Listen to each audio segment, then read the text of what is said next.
चलिए आज एक ऐसे सफर पर चलते हैं जो हजारों साल पुराने ज्ञान को हमारी आज की भागदौड़ भरी जिंदगी से जोड़ता है। आज हम आयुर्वेद के एक ऐसे प्राचीन रहस्य को समझने की कोशिश करेंगे जो शायद आज की सेहत से जुड़ी कई परेशानियों का हल हो सकता है। तो आइए शुरू करते हैं। ये एक ऐसा सवाल है जो हम में से ज्यादातर लोगों के मन में कभी ना कभी तो आता ही है। वो एक अजीब सी थकान जो जाती ही नहीं, शरीर में भारीपन और एक धुंध सी, जैसे दिमाग ठीक से काम ही नहीं कर रहा। हो सकता है इसका जवाब कहीं बाहर नहीं बल्कि हमारे अपने अंदर ही हो।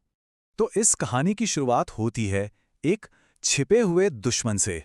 एक ऐसा जहरीला तत्व जो बहुत धीरे धीरे हमारे सिस्टम में बनता है, हमारी सारी एनर्जी खींच लेता है और हमें अंदर से कमजोर महसूस कराता है। आयुर्वेद में इसे कहते हैं आम। मतलब ये हमारे खाए हुए भोजन का वो हिस्सा है जो हमारी पाचन शक्ति की कमजोरी की वजह से ठीक से पच नहीं पाता और फिर ये शरीर में एक चिपचिपे जहरीले कीचड़ की तरह इकट्ठा होने लगता है। प्राचीन ग्रंथ तो यहाँ तक कहते हैं कि यही समूल सर्वरोगाणाम है, यानी सभी बीमारियों की असली जड़। आप जरा सोचिए, हमारी आज की भागदौड़ भरी जिंदगी में ये लक्षण कितने कॉमन हो गए हैं, है ना? लगातार सुस्ती रहना, पेट का ठीक ना रहना, सुबह उठकर जीभ पर सफ़ेद परत दिखना या बस अच्छा महसूस ना करना।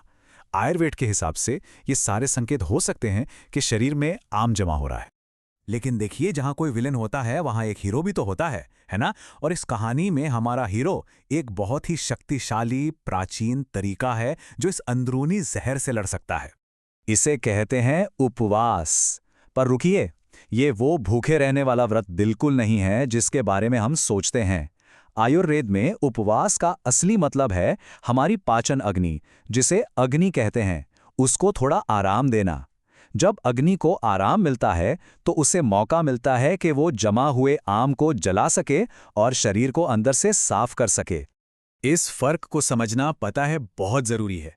देखिए, एक तरफ है आयुर्वेदिक उपवास जिसका मकसद है शरीर को आराम देना, उसे ठीक करना, हल्का बनाना, और दूसरी तरफ है भूखे रहना जो शरीर को तनाव में डाल देता है और उसकी जरूरी ऊर्जा को भी खत्म कर देता है।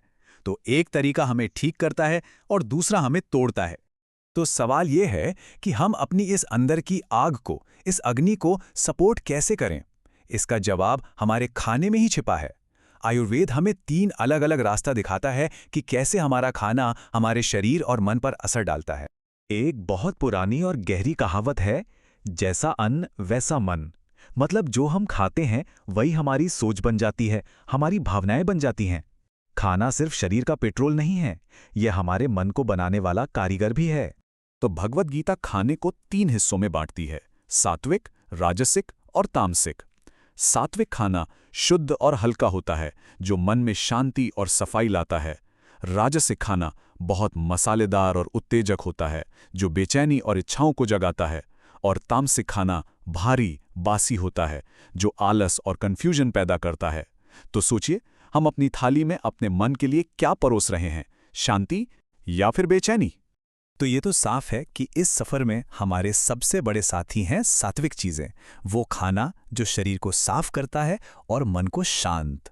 तो चलिए देखते हैं कि हम इसे अपनी जिंदगी में कैसे ला सकते हैं। लेकिन यहाँ एक बड़ा इंटरेस्टिंग सवाल आता है जिसके बारे में बहुत लोग सोचते हैं। प्याज और लहसुन तो सब्जियां हैं, है ना? फिर भी कई आध्यात्मिक परंपराओं में इनसे दूरी बनाने को क्यों कहा जाता है? तो इसका जवाब ना इनके गुणों में छिपा है। शास्त्रों के मुताबिक प्याज और लहसुन की प्रकृति राजसिक और तामसिक होती है। मतलब ये शरीर में गर्मी और मन में एक तरह की उत्तेजना पैदा करते हैं जिससे ध्यान लगाना मुश्किल हो जाता है। इसीलिए जो लोग मन की शांति चाहते हैं वे अक्सर इनसे परहेज करते हैं। तो फिर उपवास या शरीर को साफ करने के दौरान खाएं क्या? आयुर्वेद कुछ ऐसी चीजों के बारे में बताता है जो हल्की होती हैं और आसानी से पच जाती हैं, जैसे कि कुट्टू का आटा, समा के चावल, ताजे फल, साबूदाना और नमक में सेंधा नमक। ये चीजें शरीर को पोषण देती हैं पर पाचन तंत्र पर कोई बोझ नहीं डालती। अब कहानी उस मोड़ पर आ गई है जहां हजारों साल पुराना ज्ञान आज के मॉडर्न साइंस से हाथ मिलाता है। क्या आज की रिसर्च आयुर्वेद की इन सदियों पुरानी बातों को सही मानती है? चलिए देखते हैं। भगवद गीता का ये खूबसूरत श्लोक सात्विक भोजन का पूरा सार बता देता है। ये कहता है कि ऐसा खाना हमारी उम्र, हमारी शक्ति, सेहत, खुशी और प्रेम सब कुछ बढ़ाता है। तो ये सिर्फ पेट भरने की बात नहीं है, ये जिंदगी की क्वालिटी को बेहतर बनाने की बात है। और कमाल की बात देखिए, आज का साइंस भी तो यही कह रहा है। रिसर्च बताती है कि इंटरमिटेंट फास्टिंग यानी रुक रुक कर उपवास करने से हमारी आंतों की सेहत अच्छी होती है, दिमाग बेहतर काम करता है, शरीर के सेल्स खुद को रिपेयर करते हैं और शरीर की सूजन कम होती है। ये तो वही फायदे हैं जिनकी बात आयुर्वेद सदियों से कर रहा है। ये जो कोट है ना, ये सारी बातों को एक साथ ले आता है। एक मॉडर्न रिसर्च जर्नल ये मान रहा है कि जब हम पुराने ज्ञान को नए विज्ञान के साथ मिलाते हैं तो हमें सेहत के लिए एक जबरदस्त टूल मिलता है।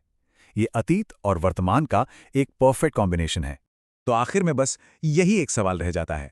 हमारा हर निवाला एक चुनाव है। हमारा हर भोजन हमारे शरीर और मन के लिए एक मैसेज है। तो सवाल यह है कि हमारा अगला भोजन हमारे अंदर क्या बनाएगा? स्पष्टता या भ्रम, ऊर्जा या सुस्ती, शांति या बेचैनी? चुनाव हमारा है।